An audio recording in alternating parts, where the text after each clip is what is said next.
परसों की जो घटना घटी थी उसको हमने कैसे कंट्रोल किया वो हम जानते हैं और आपको पता भी उस चीज़ के बारे में। लेकिन दुर्भाग्य की बात यह है कि जो आंदोलन हम लेके चले थे उस आंदोलन की दिशा बदलने के लिए विपक्ष कितना काम कर रहा है।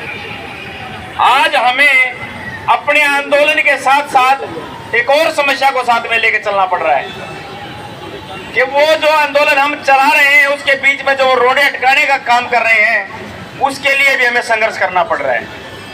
यानी कि इस सरकार के अंदर जो पॉलिसियां ये बनाती है उसको लागू नहीं करती, उसको लागू करने के लिए भी संघर्ष हम ही कर रहे हैं और उस लागू करने की जो प्रक्रिया है उसके बीच में जो ये रोडे पैदा करते हैं उसको हटाने का संघर्ष भी हम कर रहे हैं। और हम ऐसी सरकारों को चुन के यहाँ तक लेके आए हैं। क्यों? क्योंकि इनकी मानसिकता ऐसी है। आज देश के अंदर पूंजीवाद इतना बड़ा रूप ले रहा है कि आम आदमी का जीना दुभर हो गया है। देश में जो संविधान लागू है उसकी धज्जियां उड़ाई जा रही हैं। एक तरफ पुलवामा जैसे अटैक कराए जाते हैं, एक तरफ पहलगांव जैसे अटैक कराए जाते हैं जहाँ 40-50 लोग मरते हैं और पूरा देश के अंदर तराई तराई मचा दी जाती है।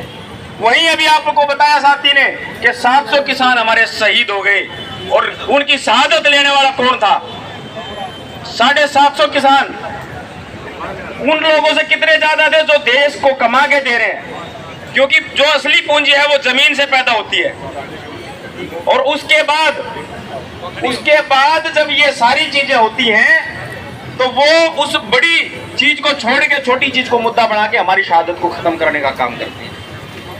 बार बार हमें ये सारी चीजें याद दिलानी पड़ती है सरकार को कि जो आज सरकार के अंदर जो तंत्र था उस तंत्र को खत्म करके उन्होंने प्राइवेटाइजेशन ला दी, ठेकेदारी प्रथा ला दी। ठेकेदारी में ठेकेदार कौन है? उनके लोग। हमारे लोगों को समझाया जाता कि प्राइवेट में काम अच्छा होता, सरकारी स्कूल में तो पढ़ाई नहीं होती। हजारों सरकारी स्कूल बंद कर दिए। और उसके बाद आज अगर हम बात करें तो हमारे लोगों के पास व्यवस्था क्या रही? हम ठेकेदारों के बंधुआ मजदूर बन के रह गए। हम ये चाहते हैं कि नीतियां खत्म हो, देश के अंदर दोबारा से राष्ट्रीयकरण की नीतियां लागू होनी चाहिए सभी के अंदर। मेरे को बार बार कॉल आ रही है कि भी थोड़ा छोटा करें क्योंकि हमें वहां जाना है और 30 मिनट का समय हमने प्रशासन को दिया है और उसमें से 5 मिनट बकाया है, तो उनकी तैयारियों के लिए हम सारे लगे हुए हैं। थोड़ा ध्यान से लगा तो नहीं किसी को? तो मैं इन्हीं बातों के साथ अपनी वाणी को विराम दूंगा कि हम वहां जो जाएंगे, मैंने परसों भी यही बात कही थी कि अपने शासन और अनुशासन में रहकर हमने प्रशासन की आंखें खोलनी है। और मैं चाहूंगा कि आज उस अनुशासन का हम परिचय दें, क्योंकि हमारा जो मकसद है वो बिल्कुल करीब है अपनी कामयाबी के। तो सभी साथियों को मैं धन्यवाद देता हूं कि वो आज तक यहाँ डटे रहे हैं और आगे भी इस प्रक्रिया में हम जब तक हमारे जो नियम के और नीतियां जो हमने बनाई हैं वो पूरी नहीं होंगी तब तक हम अपना संघर्ष जारी रखेंगे। सभी साथियों को दोबारा से जय भीम, जय मूल निवासी, जय भारत, जय संविधान। धन्यवाद, बहुत बहुत धन्यवाद जी। इनके बाद कुलदीप डांडा जी, किसान नेता आए जी और अपने विचार रखे जी।